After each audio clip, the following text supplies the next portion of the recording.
So a man like Mozart, who could well claim to be the greatest man in European history, was a kind of a gay, happy-go-lucky fellow with problems, money, illness, etc. But what a songbird, what a nightingale. And so then to this day, listening to Mozart as in England, the Glyndebourne Opera, this is about the farthest out fashionable, aristocratic thing you can do. To go to this lovely country house in Sussex and hear the Mozart operas. It's as much a matter of status as going to church. Almost more so.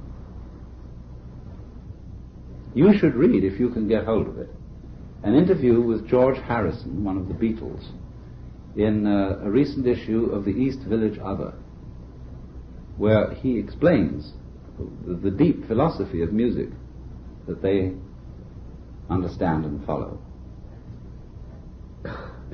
How the very nature of sound reveals the meaning of the world, and why, because of this, he regards himself as a Hindu. In Hinduism, the fundamental source of life is called Vak. Vak in Sanskrit means the word, to speak. But not so much the word that communicates as the sound, the utterance, the flow of tone. So you have in India the use of mantra, the use of chanted words as one of the very basic forms of yoga, understanding the mystery of the world. The Hindus use the word Om, which would be spelled out A-U-M, because the letter A, Ah, is in the back of the throat. You push it through the vowel to Aum, and is at the lips. So the word Om comprehends the whole range of sound. It's called the pranava. And Om simply means, well, it is the sound. All sounds are basically the sound Om, but varied. And so Om is the word that not only signifies, but also is what there is. Everything is Om. Om, sweet Om. The whole universe is Om.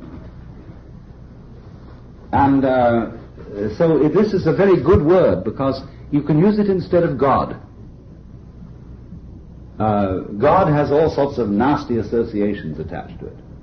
The political boss of the world, the preacher, the prig, the nosy Parker in charge of everything, the rotten grandfather, and all that, the sentimental mother of the world, or whatever it is. And the word God, therefore, is a distasteful word now to most Westerners. But Om has no associations with it. You might have encountered it in a Vedanta society and associated with swamis in yellow robes or something. But on the whole, Om has no association. And so it is a clean word, and it has no meaning, except it is the very pulse of life. And so I'm spreading a rumor. In Buddhism, you know, there is a mantra, Om Mani Padme Hum. And Om means nothing except everything. Mani means a jewel. Padma is a lotus. Hum is hooray. You know? So the jewel and the lotus. In other words, imagine a mandala, you see, which is a lotus flower, with all those petals spreading out from it. And right bang in the middle of that there is a little crystal ball, or a diamond.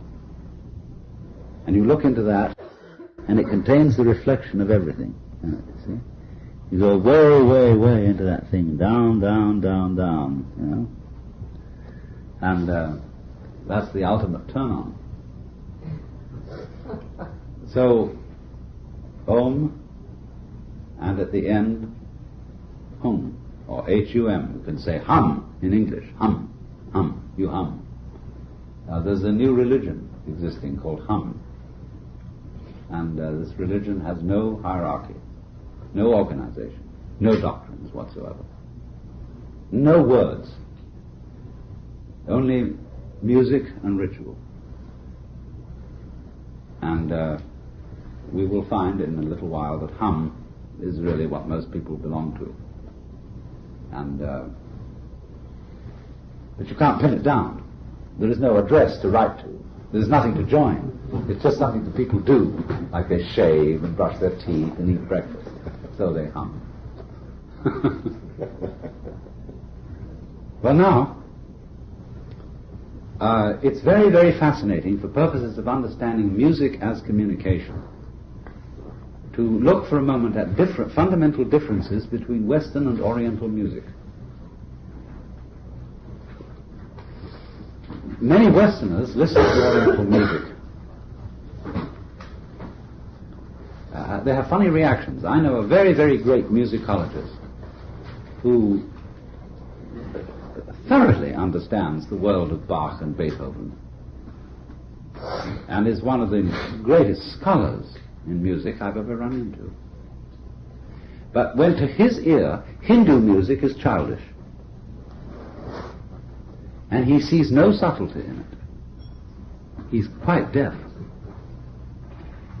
But when it comes to Chinese and Japanese music, most Westerners are flabbergasted.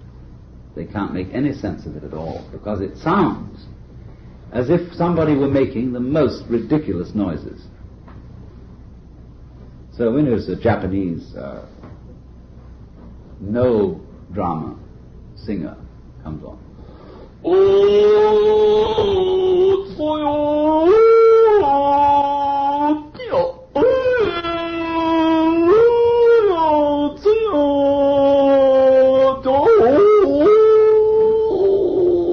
we think he's sounding as if he's being strangled. But he's giving sounds of passionate love. See? But to our ears, that's deplorable. You can't do things like that and have people pay to come and listen. You know, when we want to give examples of love,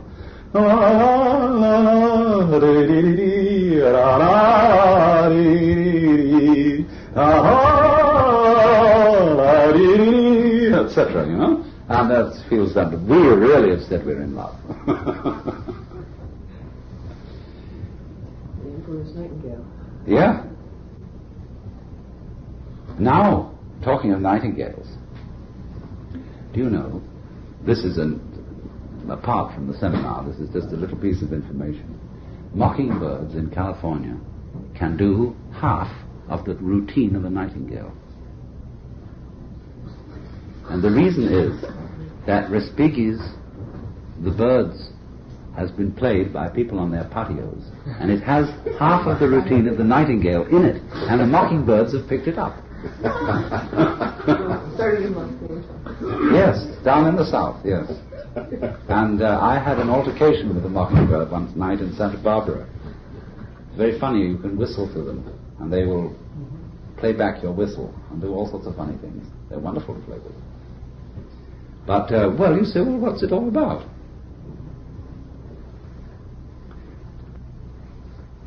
Well, now, here's the thing. In Western music, when we study music, the first thing we learn is notation.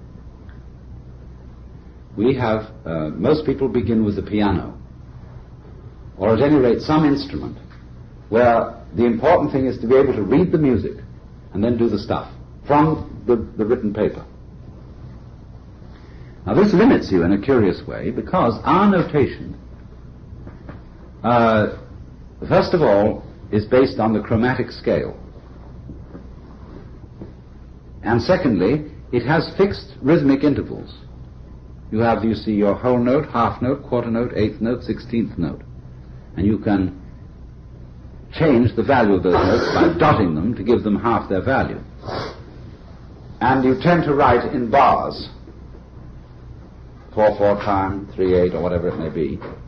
And when an Oriental listens to our music, it doesn't matter whether it's a love song or a grandiose paean of praise or whatever. All of it sounds like a military march. Because it's that 1, 2, 3, 4, 1, 2, 3, 4, 1, 2, 3, 4, or 1, 2, 3, 4, 5, 6, 1, 2, 3, 4, 5, 6, 1, 2, 3, 4, 5, 6. Here's it all the time. And he hears a mechanism in it. You see, he hears this absolute regularity. Now, in Indian music, you'll have bars. Very long measure, you can count 20 to the bar, sometimes more. And when you learn music from a Hindu teacher, you don't learn notation. You learn directly from the teacher. In other words, he takes the instrument and plays it, and you copy him with the same instrument sitting in front of him. And they think, you see, that notation could never record music. They do use a notation. They use a notation to remember simply themes. There is a certain rag, a certain theme, and they can write that down. But they don't play from it. What they do is they, according to certain traditional procedures, they improvise on the basic forms, and you therefore play the instrument. And what you're trying to do is to make it as completely as possible responsive to the subtle motions of which a human organism is capable. In other words, just as in moving your hand, there's an infinity of waves you can put it through. So likewise in using your voice, there is an infinity of sound that you can produce. Because the same you can with a stringed instrument in moving your finger, where there are no rigid stops as there would be on a piano. So on the continuum of a violin, you can move your finger and produce an infinity of subtle sound. And what they do is they delight in the infinite possibility of making sound with the human organism, and they like instruments which are very easily and directly related to the organism. So the flute, the veena, the drums. See, these are direct human contact with an instrument. With a piano, you've got something interspersed. You've got a hammer mechanism and a rigidly tuned string. With a harpsichord, the same way, the pluck. And when Wanda Landowska, marvelous as she is, plays the harpsichord, you get a hurdy-gurdy effect. Clickety-clickety-click, clop, clop, clop, clop, clickety-click, clop, clop, chickety-click, chick, chick, clop, clop, clickety-click, click, click, click, click. You hear this going on all the time. And clavichord, there is a difference, because the clavichord doesn't have a mechanical relationship between the finger and the string. It is a continuous bar, so that by every variation of touch you make on a clavichord is represented in the sound. In other words, the piano and the harpsichord are like electric typewriters, which have a uniform touch, whereas the clavichord is more like an old-fashioned typewriter, where however hard you hit has some effect on the print. So, in Oriental music, then, while there is an incredibly subtle discipline, and a Hindu drummer can do the most astounding things, and you can count it out, he counts it out in these very, very elaborate patterns. But at the same time, there is an attitude about it that's just fascinating. We attended a concert at the Young Museum a few weeks ago, where there was Ali Akbar Khan's orchestra. And there was a drummer in this who was just out of this world. And the wonderful thing about it was that as he was playing with the rest of the orchestra, they were all talking to each other with their instruments. And they made eye contact while they were playing. And this guy was just in sheer delight. He was laughing as he was playing. And all the other musicians were just loving it, coming up. So that he wasn't a dead, earnest person looking at his music, you know, and reading that and doing it. He was joining in with everybody, dancing with them.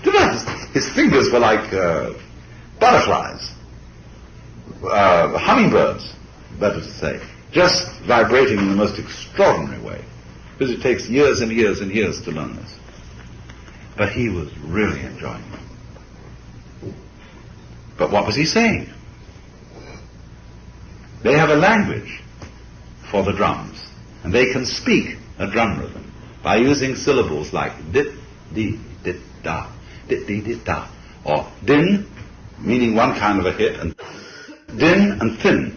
Din, tin, din, tin, din, tin, din, tin, din, dit, di, dit, da, dit, di, dit, da, dit, da, da, da, da, da, da, da, da, da, da, da, da, da, da, da, da, you know, and they explain a rhythm like this sometimes first. They say it, and then they play it. But what's all about? It's all about dit, da. Dit, da.